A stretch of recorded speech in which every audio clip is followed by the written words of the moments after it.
All right, now we got another labor organizer here. Truck driver extraordinaire Kyle Pettis. How's it going, Kyle? I'm doing pretty good. Good. Um, yeah, I guess I want to piggyback off of that whole spiel that we seem to be circling around, which is this song. I mean, I don't know. It's kind of goes to like what I was talking about when I was on with Noah about a week back. Um, Working class people are getting it more and more, but they're devoid of the Marxist content. Okay, class struggle predates Marx. Marx is talking about class struggle because class struggle is an objective truth of society, right? All history hitherto and all that, right? So class struggle, Marxists don't have like, uh, you know, they're not the only authority on class struggle. Class struggle exists whether Marxists do or not, and I feel like there's this weird um, feeling that Marxists have where they have to gatekeep like the class consciousness to a degree. There's a difference between straight up just attacking any form of class consciousness that exists within the working class and trying to actually gain like steer them towards Marxist understanding of how class consciousness works and the deeper levels that Marx takes it to. And this whole Twitter backlash of like the left and crap, or I shouldn't even say the left, the leftists going on and attacking anybody, including yourself, who found the song to be a beneficial thing. It's really counterproductive to any effort to reach the working class. There's a difference, like I said, there's a difference between bringing Marxism to the masses and browbeating workers so bad that they don't want anything to do with you. And a lot of the analysis just doesn't hit anywhere near home. Most of it's just when it comes to the talks about welfare, that's a divisive issue already. As Marxists, we can have discussions all day about welfare, um, but when it comes to like I saw one today, it was from the SDL. Um, they got 10,000 likes and a shit ton of retweets and comments and everything else, and it was saying that the song was pro pedophile, like pro Epstein. I was like, what is this? Like, this is the most stupid take you could possibly get. Like, they're over analyzing the lyrics to the point where it's just like it doesn't even make sense anymore. And that's just such a a leftist moment, and it speaks to everything wrong with leftists in general right now. And I mean, it's a sad state of affairs. I mean, you have zero like, imagine a worker comes up to you and says nine things right and says one thing's wrong, and you choose to pick apart the one thing that's wrong. You don't reinforce any positive, anything about the nine things he got right. Do you really think that that worker wants anything to do with you after you just sat there and shit on them for hours on end because they got one thing wrong, even though they've never read Marx, Lenin, Engels, any of that shit? You have no idea what the real authentic working class of this country truly believes.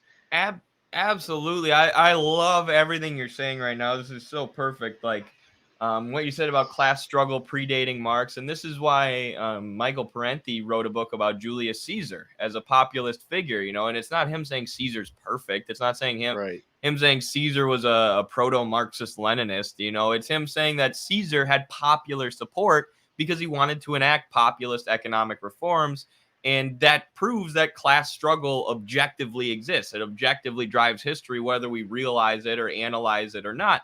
And that is why Midwestern Marx talked about the song. We talked about the song because it got 8 million views in like a day. That, Exactly. it connects with the working class. The lyrics about being overworked, being alienated, being exploited. It is connecting with millions of working class people around this country. So yeah, maybe the song's not perfect. Maybe there are some parts of it that need to be criticized. It doesn't need to be perfect. We need to understand that there's an objective class struggle going on out there in the world, and the working class, the side of the class struggle that we're supposed to fight for, have an attachment to this song. They are identifying with this song not because it's victim blaming or bashing people on welfare, but because it's talking about how they're overworked, overexploited, and how the government is corrupt and not doing anything for them. The government's off hanging out with Jeffrey Epstein instead of taking care of miners in the deep south. Exactly. So for the left to completely attack it and bash it and talk about how evil it is, it's counterproductive. You can criticize the song as we did in our analysis of the song, um, while still highlighting, as you said, the parts of it that are good. Exactly. And it just shows how out of touch the leftists are with like working class America. I I don't know how many different ways I can drill that point home. Like you look at what's going on with the UAW, look what's going on with the Teamsters, with UPS. You look at like what's actually going on in the like on the grounds of like the battlegrounds of the class conflict, and these people, like these working class people, they get it so much more than leftists do. Like leftists wholesale pretty much write off these people as deplorables. You know, they're the MAGA people. Yeah, I work with 95% MAGA truck drivers. Okay, we're all Teamsters and we're all union, and they're all different shapes, sizes, colors, whatever, you know, and they of course they have prejudices. Yeah, that's the working class. That's America. There's prejudices everywhere. But guess what? When they see commonality through class, they put that shit aside. They say, "Hey, let's get together, let's get this bread, let's get a good contract, let's get the union in, all this stuff." I mean, to write these people off, it's just they're achieving that on their own without you, and they're just getting leftists are getting left aside, and I don't want to see Marxists get you know, left out of the discussion either. Um, Absolutely. People got to get more involved with organizing too, like labor organizing, get into a workplace or a union, or, go stand on a picket line. You'll see how ridiculous this stuff is. If you go stand at the John Deere picket line, you'll have people tell you, yeah, I voted for Trump. I thought he was going to be better than Obama, or thought he was going to be better than a better option than Clinton. It's not like they have this hardcore dedication, this like fascistic, rage in them, or blind dedication to Trump. They just thought he was the best option in a lot of cases. But those people's interests are still in organizing against the ruling class. Their material interests are against organizing against Bill Gates and the other shareholders who own the means of production at John Deere. So exactly. when they organize based on class, you just have to put the other stuff aside. I was at with some workers standing at a picket line over this weekend on Saturday and Sunday, and I was standing with my buddy Louie, who was talking with some of the workers, and one of them made some comments about vaccines or about COVID that I know my buddy Louie probably doesn't agree with. He didn't turn it into a big fight.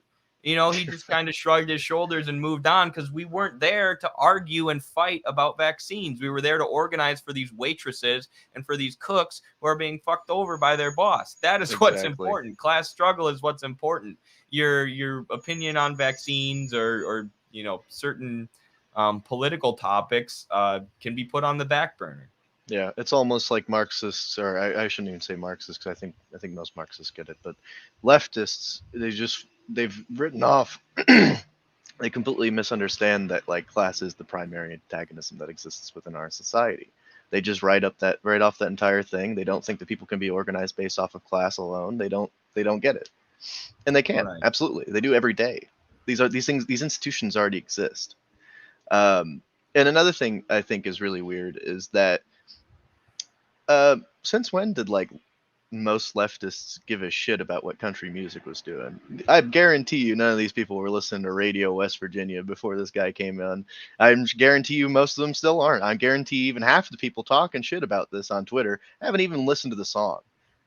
It's just vapid headlines and things to click, and let's channel our anger towards working class people who understand class consciousness. I mean, I don't get it.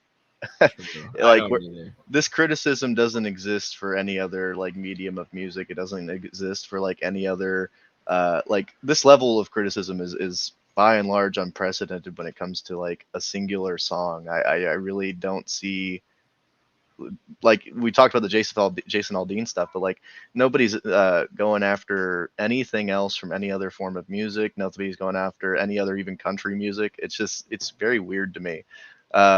Seems a bit glowy. I don't know. You know, Once, maybe some bad actors involved. for sure. I mean, yeah, certain tweets and discourse is certainly being boosted by bots, and we always know that's the case. But it's like, like I was saying earlier, once something becomes the discourse on Twitter for that week, it's like everybody feels like they have to share their opinion on it, even if they're not that well researched or well read on it. And, you know, to the point where you even have people saying that the song is pro pedophile. It's like, what are you talking about? And I think this is interesting. Golden Cash says, as a new socialist, an artist, I find it very irritating to use subtext in my work because I do not want ignorant or wrong takes from the message. Am I wrong for feeling this way? No, because look at what they're doing. Look at what Socialism Done Left is doing. Like the message of that song is clearly these politicians are, you know, sex trafficking children and going to Epstein's Island when they should be taking care of American workers. That's obviously what he was saying. But Socialism Done Left twists that because he doesn't like the song and he doesn't like the people who enjoy it, to make it seem like the guy has pro-pedophile subtext, like he's criticizing the government for using too many resources on shutting down sex rings. Like, come on. That's obviously not what he's saying, but the reading comprehension is so bad and people are just dig their heels in, you know, and they'll say anything that makes their side of the argument sound more reasonable. Yeah, that's straight up socialism done wrong. Let's attack, like, you know, an advanced element of the working class who's 9/10 right. Beautiful idea, guys. All right. But yeah, that was really what I came on to discuss, since that seems to be the topic. Since you're gonna say sorry, I know, you know, you gotta apologize to the Twitter leftists here. All right, I'm not backing down on this one. Absolutely not. Hell yeah. I feel how I feel. And dude, like everybody in my community is sharing the song on Facebook. All my working class wrestling friends, you know, I see that the real working class has a connection to this. I don't really care what Socialism Done Left has to say. Yeah, I guarantee you two things. One, I've been talking about this with guys on my job, and they love that song. They already knew about it before I did. You know, they're dude. already I sent it to my friends, and they're like, "Oh, I already seen it." Everybody on my Facebook sharing it. They're out there in their trucks going across the country listening to this shit. I mean, that's great. The second thing is, I guarantee you're gonna hear that song on the picket line, man. Yeah, you will. Everybody gets it. Let's bring Czar back in here because he popped back in the stream. I want to see if he has something to say based on what we were just talking about. Yeah, hi. So I really like your analysis of the song, but I think not even you're missing something, but I think what we have to learn to do is kind of, you know, it's 9/10 right, but it's 1/10 wrong. So where does that 1/10 wrong come from? And we can say the obvious, you know, years of neoliberal anti-communist propaganda, and I think that is true to an extent. But I think what it's also interesting to think about is how, as a political tendency, this not syncretist but rather unconventionally valued kind of natural workers' movement has kind of started spontaneously coming into being. And so we can see stuff like Rage Against the War Machine, Humanity for Peace, wherein we have these factions which, at least nominally speaking, are so ideologically incoherent and contradictory, right? Like, you know, who thinks I would die fighting beside a libertarian, but here I am, kind of thing. And so looking at something like that, it's going all the way back to the Purity Fetish live stream, where we look at the war of positions versus the war of maneuvers. How various sides actually understand the war of positions, I think we can break it down into two categories. First, we have the political, and then we have the metapolitical.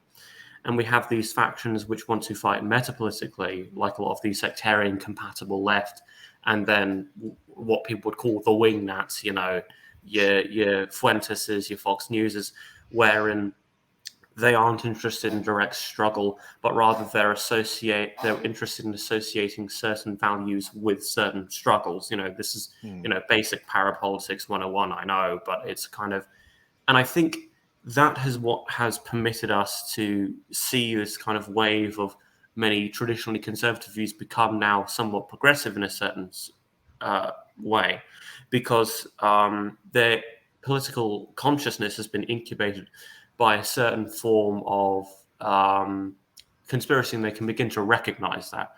And so with that, as combined with a kind of basic experience of this alienation, fundamentally alienation and marginalization, we see this kind of strange blend, which I don't think we should necessarily say, oh, this is all so brilliant, we should everyone come in, because there are certain tendencies I think we should learn to go, well, we have to draw the line here, but we do have to prevent this kind of sectarianism. As you said, Eddie, and you, Carl, about, we're not going to talk about this here or even on your live stream with Chris Smalls, this kind of understanding that, in spite of the fact that it's what Mao would call a non-antagonistic contradiction at this point. The primary contradiction right now is hegemony and it's super-imperialism. And so this popular front, which has started to kind of organically sprout, this is what we have to back now. We have to fundamentally understand that whilst we do have a variety of antagonisms ideologically, our common aims at this moment, those contradictions are now non-antagonistic for the time being, and our primary antagonistic contradiction is the compatible left and the compatible right. So I guess the question is, compatible to what?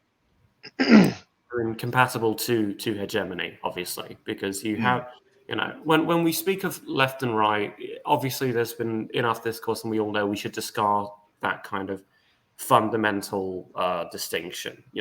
Rayner's written a lot of really good stuff, Rainer Shea, Ross even has written a lot of really good stuff on this, but we have to understand that the contradiction isn't even between artificial and real, left and right, all this jazz, but it is just the working people versus hegemony, and we can't permit co-optation of either side, of either kind of, cultural tendency, you could say, either tradition nor progress. I'm non-binary, so sometimes it can be quite difficult to have discussions with people, and it's just like, okay, I absolutely respect your work. Or for instance, like, I'm going to be in Britain and I'm thinking of joining CPG-BML. I have a great respect for CPG-BML. I have a great respect for Jyoti Brar, and I have a great respect for the person who runs the Marx Engels Lenin Institute. But they don't really they have identify issues. Exactly. And so it kind of comes to a point where it's like, right,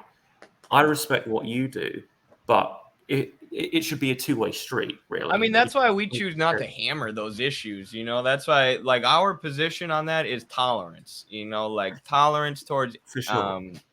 all people of every different identity. And this is what I've criticized other groups who have similar ideas to us about organizing based on class rather than organizing based on social issues and stuff that the left likes to hyper focus on. But at the same time, we try really, really, really, really hard not to be bigoted, towards any group, any sort of identity group, because we want to be welcoming to everyone. Hopefully we do a good job of walking that line. But I want to give Kyle a chance to respond here if you got anything you wanted to say. Sorry. No, you're fine. So I don't know if I fundamentally agree or disagree, because I'm not as well versed in compatible left, compatible right. I assume I'm gonna go out on a limb. Hearing you speak earlier, you've likely read a lot more than I have. I've never been to college. I'm a working class guy. I've read Marx, Engels, Lenin, Stalin. The classics. I've read Mao, but I guarantee you've read way more than I have. So as far as the I've had time. I'm lucky. Sorry. I've had time. I'm lucky. Oh yeah. I wish I had the time, of course, but as far as like the semantics of it, I don't know if I can really provide any pushback or anything. I don't know if there's even a disagreement here. I think it's not just necessarily. Kind of out. Again, I'm not even here to debate or disagree. Right? I of course. All I mean to say is just attempt to kind of provide a bit more of a penetration into that kernel, because I think you've really excellently shed the skin of that, and we've revealed that, and so I now want to kind of fertilize that soil to let it grow. And so I think the final thing, bugger, I was about to say something actually quite intelligent, and then I completely the train of thought absolutely no, I get that all the time, don't worry about it. But I think another thing that's interesting too is like Eddie was talking about, like how obviously we should be in favor of tolerance. Oh, sorry. Go ahead. You remember? Okay, yeah, Go I ahead. just got Yeah. it back. Sorry, and this kind of relates back to how I read Marx, specifically through Lacerdo, and that I think obviously we organise on the basis of class, but we can do one further, and we can fundamentally, I think, beat back the compatible left by using that, the noose with which they hang themselves, and we organise these social justice issues on the basis of class fundamentally because they are class issues. Black Lives Matter. It was a class issue because it wasn't, as Saul pointed out in the last conversation, both the city and the town, they all came out, they organized, and they said, no, we're not going to accept this kind of discrimination. We're not, it's the phantoms of these decaying class systems which have been more and more flattened by the kind of absolute engine of total capital, sex and race. They're decaying, but they're still here. And so what we have to do is we kind of have to go, right, we punch through those, we bring down the last remnants, and we advance forward with the other hand. We fundamentally understand both on the basis of class, because without class foundation, you can't get anywhere, and you will ultimately be sectarian. I think it's good to argue against intersectionality, but only insofar as they separate the spheres, because we have to understand all of these as class issues. Absolutely. And I agree with that sentiment, because I was actually very much involved with Black Lives Matter protests all throughout the United States. I live, in St. Louis, and this was like the epicenter. I mean, we had Mike Brown was like really what brought that movement forward, by and large. And Mike, that was in a suburb of St. Louis. Okay. So there have been hundreds of protests here that I've been involved with, and I've known like the leadership. I've known like the big actors on the scene here, and I haven't really talked about this a lot, but I had some very interesting perspective being on kind of like on the inside, knowing these people like personally, like dealing with them outside of the protests and stuff like that. And I think fundamentally, like one of the big criticisms, I know this is probably controversial, that I had with Black Lives Matter, is that they did not embrace any class attitude. Like the leadership that I talked to, leadership that I engaged with and tried to like bring that level of development to the struggle forward. A lot of them rejected that outright, and it had a lot to do with the class characteristics of the people who were involved in the movement. You had a lot of people on the inside who were much more interested in like career climbing and stuff like that. Yeah. And you had a lot of people on the inside who were not from working class backgrounds at all, who just fundamentally did not even want to hear about class as the issue. They wanted to forward specifically, that this is a racial thing, and they had no interest in like work. We had a series of police shootings and stuff like that around our area that had to do with non-black people, and they had no interest in uniting with those unjust shootings as well. And I mean, we had like victims' families and stuff who were trying to unite with that, and there was some headway in some cases, but by and large, it was a miserable failure because they had no interest in moving it beyond this racial antagonism that exists in the U.S. Yeah, exactly. Which is why I think precisely, especially the George Floyd protest, opposed to BLM as a whole, was this kind of great step forward for many of us. Again, I myself was basically radicalized by that period. And so what we see with that is we kind of take that leap from the racial consciousness to the class consciousness, and we have to understand that as a class category. And I think the failure, as tragic as it was to not really get the reforms we fought for, and Class Unity basically has a great article on this, summing it up. I think it's called The Left's Middle Class Problem. Great stuff. But fundamentally, I think what institutions like Midwestern Marx, Revolutionary Blackout, and a variety of other creators out there, and some other ones with beards who enjoy Heidegger, are dialectical. They are a kind of dialectical development of the failures to varying degrees, taking forward the radical potential and the reactionary characteristics of that kind of radical liberalism, you know? Absolutely. Agreed.